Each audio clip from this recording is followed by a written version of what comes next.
In this video, I will go over some capstone tips that I wish I knew and I hope will help you when designing your capstone poster presentation for occupational therapy. These tips will help to save you time, money, and most importantly, stress. And as we all know, capstone can be a fun and rewarding but also a stressful project as part of your occupational therapy education. Hi, I'm Jeff, an occupational therapist who makes YouTube videos and has a website OTDUDE.com for students and new grads. Be sure to subscribe to this channel for more occupational therapy content. Let's get functional. My first tip, which you all probably know or thought about, but may have forgotten about, is to use each other team members' strengths. If one person is good at designing, then they should probably do the designing. If someone is a good writer, well, then they should probably write out the bulk of the content. Someone else will probably need to do the editing, and someone else may need to do the coordinating and managing. This, of course, depends on your group size, and if it is small, you may have to take on multiple roles. So remembering each of your own strengths will help a lot and make your capstone poster shine. Another popular question is what to use. We opted to use Microsoft PowerPoint actually because everyone was familiar with how to use it. It is well established and predictable in how the layout will look, and it is relatively easy to collaborate. You may use Google Slides as well, which is even easier to collaborate with. When it comes time to print, you can save the file as a PDF to flatten the image for the printer. We chose PowerPoint because Google Slides can be buggy and difficult to work with at times. One option is to do most of your work in Google Slides, such as earlier drafts, and then converting it over to PowerPoint. Other websites are becoming more popular as well, such as canva.com, and I think in time, they will get better and easier to use. Pick which works best for you and ask for some input from your professor too. When you start designing your poster, it is important to get the dimensions correct. Check with your local print shop or where you want your poster printed for the exact dimensions of the poster. Then create your project file with those exact same dimensions. Let's talk about images or photos. This is often the part where students have trouble. One is finding the images that are good enough quality. I would stay away from things like Google Images because they often are low quality, and two, it may be copyrighted, so you won't have the rights to reprint the image for your own use on your poster. So you really have two options. One is to take the photo yourself or to ask your research partners like the organization. For example, our research group asked the association we partnered with while doing research for photos of the clients that they were permitted to use and therefore able to pass on over to us. The second option is to use stock images.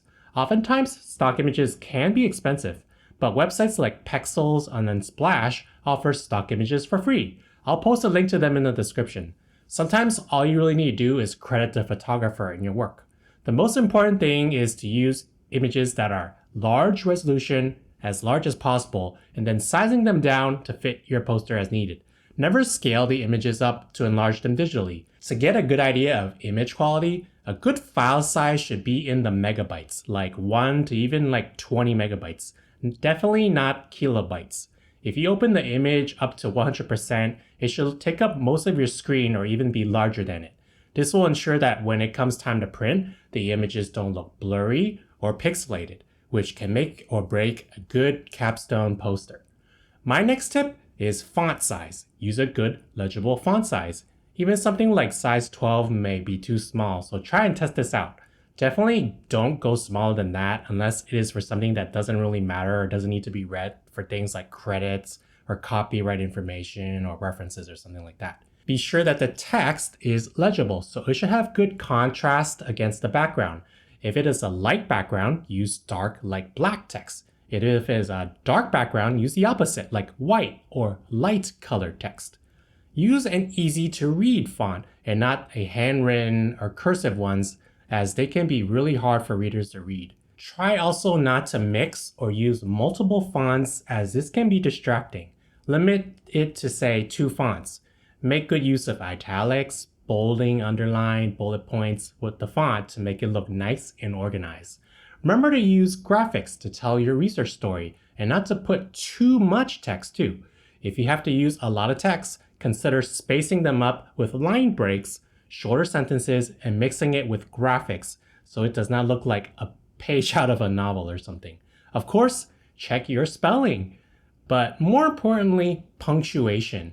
For example, if you use bullet points, do you end them with periods and some without? It should be pretty consistent throughout your poster. Another tip is to be careful of using too many graphs. Just because you have a lot of data doesn't mean you should use a lot of graphs necessarily. Posters that have too many graphs can be confusing and give the reader information overload.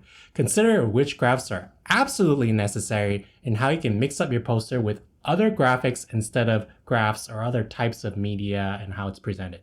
This depends, of course, on your research, of course, if it is qualitative, quantitative, or mixed. Be sure everything is spaced evenly, such as how it looks like centered, or like from left to right, it should be centered, left, right, and top, bottom based on each column and things like that. My last tip is to create different layouts and ask for input from different students, family members, and friends, or even your instructor, which layout may look best. It may look good to your group, but ask for the opinion because some may have too many colors, be difficult to follow, may be laid out better in another way. So remember to save like each draft as a separate file so you can go back to an earlier revision if you change your mind later on, so you can just copy and paste the text without losing those layouts that you had earlier. So you can also look online on library websites for like previous capstone projects for inspiration and see and use that as a template. Have fun with it and good luck.